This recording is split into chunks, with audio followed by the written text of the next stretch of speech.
નમસ્કાર વિદ્યાર્થી મિત્રો, હવે આપણે આજે ધોરણ 9માં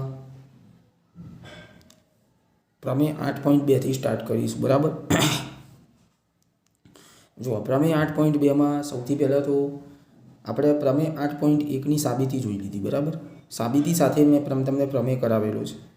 હવે પ્રમેય 8.2થી ખાલી આપણે પ્રતિજ્ઞાઓની સમજ મેળવવાની છે. બરાબર. કે પ્રતિજ્ઞાઓ જે હોય, પ્રતિજ્ઞા એટલે વિધાન.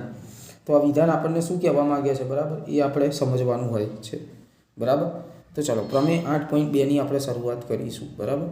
ચાલો પ્રમેય 8.2 શું કહે છે? જો કે ભાઈ સમાંતર બાજુ ચતુષ્કોણની સામસામેની બાજુ કેવી હોય છે? સમાન હોય છે. હવે જુઓ, એનો મતલબ એવો થાય કે ભાઈ કોઈ પણ સમાંતર બાજુ ચતુષ્કોણ હોય, બરાબર, તો એની સામસામેની બાજુઓ હંમેશા કેવી હોય? સમાન જ હોય. એમ તો જે સમાંતર બાજુ ચતુષ્કોણ કહેવાય. બરાબર છે.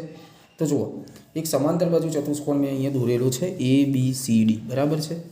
હવે જુઓ, એ સમાંતર બાજુ ચતુષ્કોણમાં જુઓ સામસામેની બાજુઓ AB અને CD આ બંને કેવી છે? સરખી. બરાબર. AB અને CD આ બંને કેવી હોય? સરખી હોય. એ જ રીતે BC અને AD તો આ બંને પણ કેવા હોય? સરખી હોય. બરાબર. એટલે કે AB બરાબર CD અને AD બરાબર BC. બરાબર છે. તો આ છે પ્રમેય 8.2. બરાબર છે. તો ફરીથી એકવાર સમાંતર બાજુ ચતુષ્કોણની સામસામેની બાજુઓ કેવી હોય? સમાન હોય.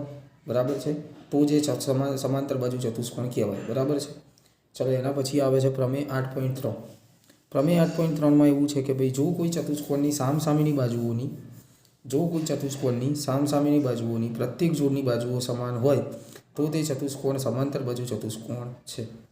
એટલે એનો મતલબ એ થયો કે જો ચતુષ્કોણની સામસામેની બાજુઓ સરખી હોય તો જે સમાંતર બાજુ ચતુષ્કોણ કહેવાય. જો સામસામેની બાજુઓ સરખી ના હોય તો એ સમાંતર બાજુ ચતુષ્કોણ કહેવાય નહીં. બરાબર.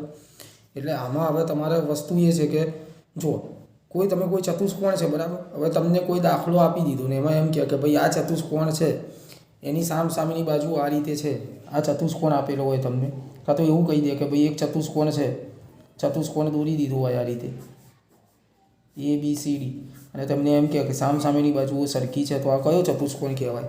તો તમે જવાબ આપી શકો કે ભાઈ એ સમાંતર બાજુ ચતુષ્કોણ છે. બરાબર. ચલો એના પછી જુઓ પ્રમેય 8.4. સમાંતર બાજુ ચતુષ્કોણમાં સામસામેના ખૂણાઓ કેવા હોય છે? સમાન હોય છે. તો જુઓ, સમાંતર બાજુ ચતુષ્કોણ હોય, આ બધું મેં તમને ગુણધર્મોમાં પણ લખાઈ જ દીધું છે. બરાબર. તો જુઓ, સમાંતર બાજુ ચતુષ્કોણ હોય કોઈ પણ, તો એના સામસામેના ખૂણાઓ જુઓ, આ એના સામસામેના ખૂણા કહેવાય. આ ચતુષ્કોણ ABCD છે, તો આ બંને ખૂણા કેવા હોય? હંમેશા સરખા હોય. ખ્યાલ પડે છે? બરાબર. A અને C આ બંને કેવા હોય? સરખા. તો A બરાબર C થાય, ખૂણો A બરાબર શું થાય? C. અને B બરાબર શું થાય? D. ખૂણો B બરાબર શું થાય? D. બરાબર. તો સમાંતર બાજુ ચતુષ્કોણમાં સામસામેના ખૂણા કેવા હોય છે? સમાન હોય છે. બરાબર. ચલો એના પછી આવે છે પ્રમેય 8.5.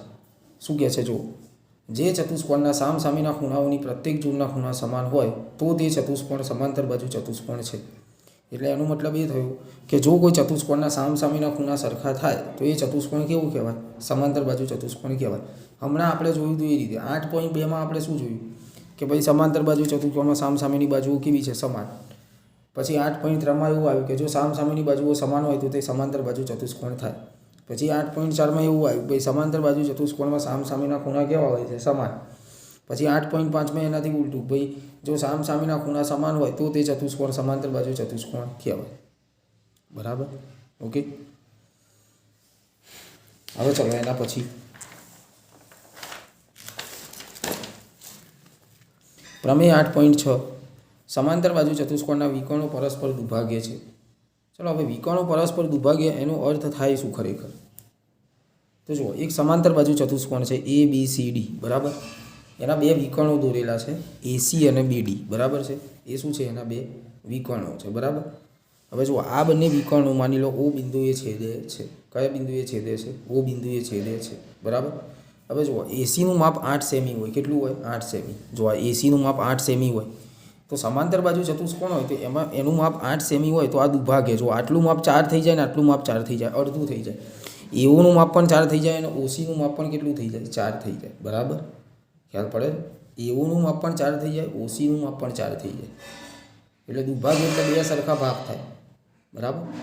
દુભાગ્યનો મતલબ શું થાય કે ભાઈ એના બે સરખા શું થાય? ભાગ થાય. એ રીતે BD હોય તો BDનું માપ માની લો 10 સેમી હોય તો OBનું માપ 5 થઈ જાય, ODનું માપ 5 થઈ જાય. બરાબર. ચલો એના પછી આવે છે પ્રમેય 8.7.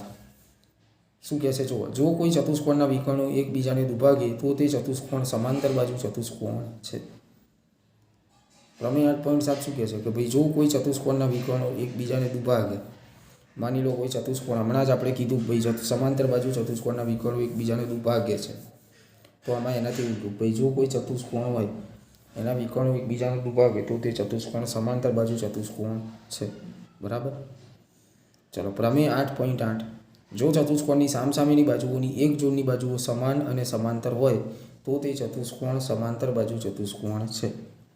એટલે તમે કોઈ એક ચતુષ્કોણ દોરો, બરાબર, અને એની સામસામેની બાજુઓની જોડ હોય છે. સામસામેની બાજુઓની કેટલી જોડ મળે? કોઈ પણ ચતુષ્કોણ હોય તો એમાં 2 જોડ મળે. કેટલી જોડ મળે? 2 જોડ. તો જો કોઈ ચતુષ્કોણની સામસામેની બાજુઓની જોડ કોઈ પણ આ બંને છે, જો AB સમાંતર CD થાય અને AD સમાંતર BC થાય એટલે સમાંતર થઈ ગઈ, અને સમાન હોય એટલે બંનેના માપ સરખા હોય, એમ AB અને CDના માપ સરખા હોય, AD અને BCના માપ સરખા હોય, તો એ ચતુષ્કોણ સમાંતર બાજુ ચતુષ્કોણ કહેવાય. બરાબર, ખ્યાલ પડે? બરાબર. તો આ આપણે અત્યારે પ્રમેય જોઈ લીધા. બરાબર, પ્રમેયની બધી આપણે સમજૂતી અત્યારે જોઈ લીધી. બરાબર છે.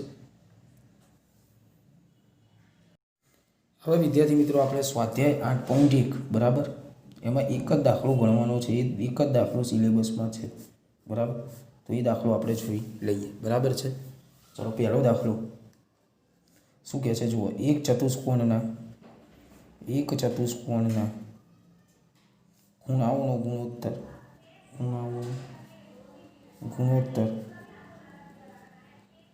3:5:9:13 3:5:9:13 છે. તો આ ચતુષ્કોણના બધા જ ખૂણાઓ શોધો. આ ચતુષ્કોણના બધા જ ખૂણાઓ શોધો. તો એક ચતુષ્કોણના ખૂણાઓનો ગુણોત્તર 3:5:9:13 છે. તો આ ચતુષ્કોણના બધા જ ખૂણાઓ શોધવાના છે. તો સૌથી પહેલાં એક કામ કરીએ. જુઓ, એક ચતુષ્કોણ પહેલાં તો દોરી દઈએ આપણે. જુઓ, આ એક ચતુષ્કોણ છે ABCD. હવે આ ખૂણાઓનો તમને ગુણોત્તર આપ્યો. જુઓ, ખૂણાઓ કેટલા હોય? પહેલાં તો એક વસ્તુ, ચતુષ્કોણના ખૂણાઓ કેટલા હોય? 4 ખૂણાઓ હોય. તેમનો તમને ગુણોત્તર આપ્યો છે 3:5:9:13. જુઓ, 3:5:9:13. બરાબર, ઓકે. હવે આ બધા ખૂણાઓ જે છે, બરાબર, એના આપણે માપ શોધવાના છે. બરાબર છે. તો તમે આમાં ધારી શકો કે ધારો કે ખૂણો A બરાબર, જુઓ આને ABCD આ રીતે લખી શકાય. તો ખૂણો A બરાબર કેટલા થાય? 3x. કેટલા? 3x. ખૂણો B બરાબર 5x. ખૂણો C બરાબર 9x અને ખૂણો D બરાબર 13x. આવું ધારી લેવાનું. બરાબર છે. હવે તમને ખબર છે કે ભાઈ ચતુષ્કોણ હોય તો અહીંયા લખવાનું કે ભાઈ ચતુષ્કોણના ચારેય ખૂણાઓના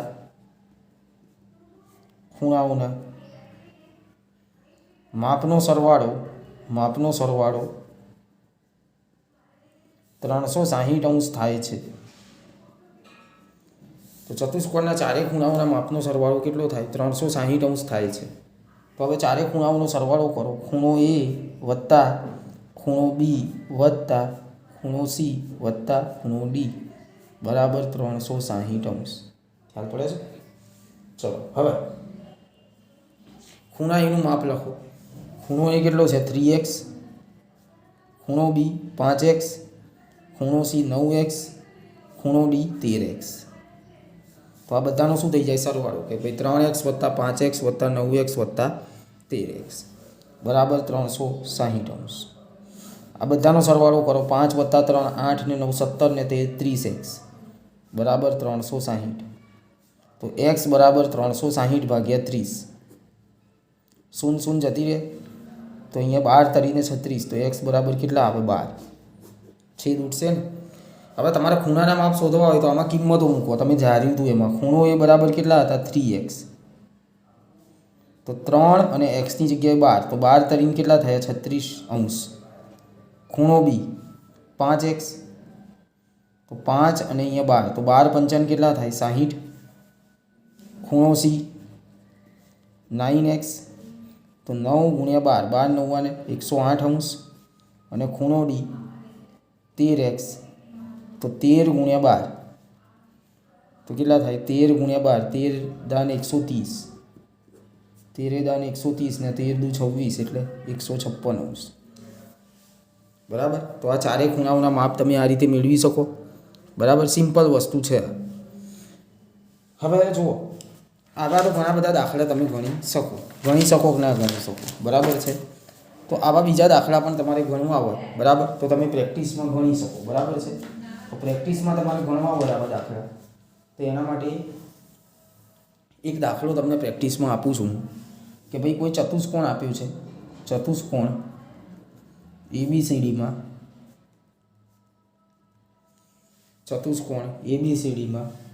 ખૂણો A જેમ ખૂણો B જેમ ખૂણો C જેમ ખૂણો D બરાબર 3/4/5/6 હોય તો ચતુષ્કોણ ABCDના દરેક ખૂણાનું માપ શોધો. ABCDના દરેક ખૂણાનું માપ શોધો.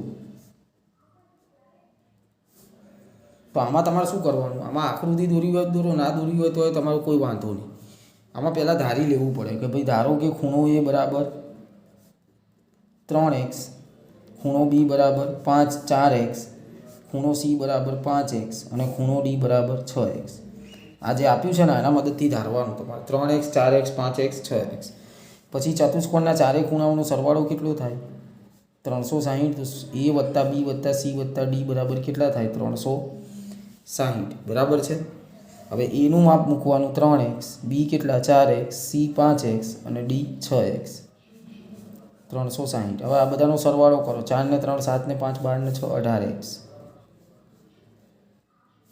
હવે x બરાબર 360 ભાગ્યા 18, તો 18 દુ 36 એટલે x બરાબર કેટલા થાય? 20. કેટલા થાય? x બરાબર 20. હવે a બરાબર 3x છે, તો અહીંયા 3xની જગ્યાએ 20 મૂકો તો 20 તરીને કેટલા થાય? 60.